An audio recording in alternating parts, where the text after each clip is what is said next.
గొలుసు చెరువులు ఒడిబియ్యమోలే గొలుసేలు ఎట్లా కనబడ్డది అంటే మనిషి అట్లా కూర్చుంటే ఒడిబియ్యం కంటే నిండుగా ఉంటుంది కదా, నిండు కనబడ్డట్టు అట్లా సాహిత్యం మిత్ర రాసిన సాహిత్యం.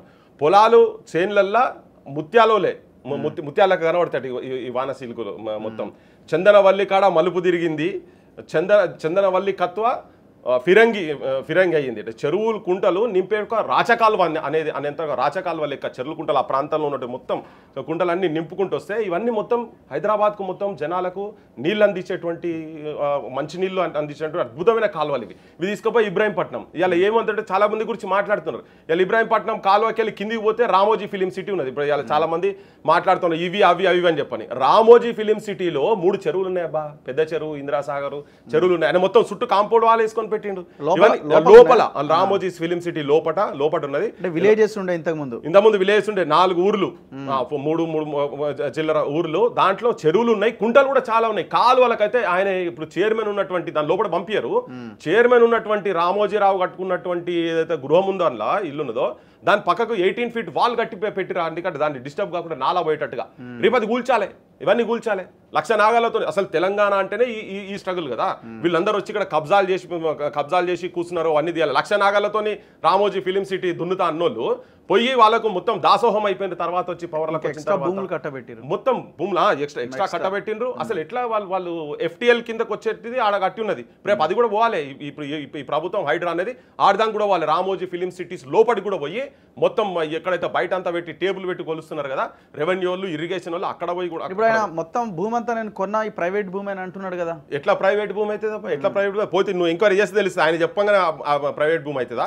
ఎందుకంటే లేవా?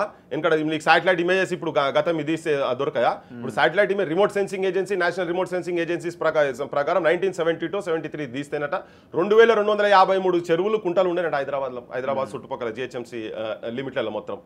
అవన్నీ తీసి పెడితే ఎక్కడ ఏది కబ్జా అయిందని పిచ్చోళ్ళ చుట్టుపక్కల ఉన్న వాళ్ళంతా వాళ్ళు చెప్తారు మొత్తం కబ్జా చేసిండు కాదే అని చెప్తారు. మీరు చుట్టుపక్కల ఊర్లలో మీరు మనం చూస్తున్న చెరువు కూడా లోపల ఇన్సైడ్ ఇప్పుడు మీకు వచ్చిన విజువల్ ఉంది కదా. మార్నింగ్ పోయినరు, నిన్న కూడా పోయినరు.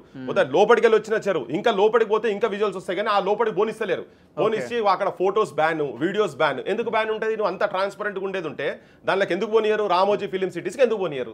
ఇలా హైడ్రా పోయి మొత్తం వీళ్ళ మిషన్లు పోయి ఆడ పోవాలి, పోయి ఎంక్వైరీ చేయాలి, దాన్ని కూడా కొట్టాలి. దాన్ని కూడా ఇప్పుడు పెద్ద మీడియా సంస్థలు పెట్టి నువ్వు ప్రజలకు నీతులు చెప్పుడు కాదు కదా, అసలు నువ్వేం చేస్తున్నావు అనేది. అసలు ఈ కబ్జా కూరలను బేసిక్ ఏంటంటే ఆ చెరువులు ప్రజలు స్వచ్ఛందంగా వాళ్ళ చెరువుల దగ్గరికి వాళ్ళు పోవాల్సిన, చూడాల్సిన, వాళ్ళ అది ఉపయోగించుకోవాల్సిన ప్రజలు డబ్బులు కట్టి దాంట్లోకి ఎంటర్ కావాలి. జలాస్తి మళ్ళీ అలా కూడా ఫోటోలు దిగేది లేదు, మళ్ళీ ఫోటోలు దిగేది లేదు. ఇటువంటి వాళ్ళందరి గురించి అంటే జలాశయాల మీద కబ్జాలు కనుక చేసిన వాళ్ళను ఈ మధ్య అంటే కోర్టులు చెప్తున్నాయి. బాంబే హైకోర్టు లాస్ట్ ఇయర్ చెప్పింది ఏంటంటే వాళ్ళని దేశద్రోహుల కింద లెక్క కట్టాలి అని చెప్పని. ఇలా ఇప్పుడు వీళ్ళందరూ దేశద్రోహులే, ఇదంతా కబ్జాలు చేస్తున్న మొత్తం దేశద్రోహులే. ఇలా ఉట్టిగా జన్వాడాను ఇల్లీగల్గా అయితే నేను కూలగొడతా, లేకపోతే ఒక మంత్రి కూర్చొని నాది ఇల్లీగల్ అయితే కూలగొడతా, లేకపోతే ఇంకో అనేది ఇప్పుడు ఎన్ కన్వెన్షన్ ఎట్లా కూలగొట్టిండ్రు. ఇటువంటి వాళ్ళందరి మీద కేసులు కూడా పెట్టాలి. ఎందుకంటే వాడు ఇల్లీగల్గా పెట్టిండు కదా. ఇప్పుడు ఎన్ కన్వెన్షన్ గత 10 ఏళ్ళ నుంచి కట్టుకొని దాన్ని సంవత్సరానికి 200 కోట్ల రూపాయల ఇన్కమ్ వచ్చేది. అది కన్వెన్షన్ అంటే వీళ్ళు వ్యాపారాలు చేసుకున్నారు కదా.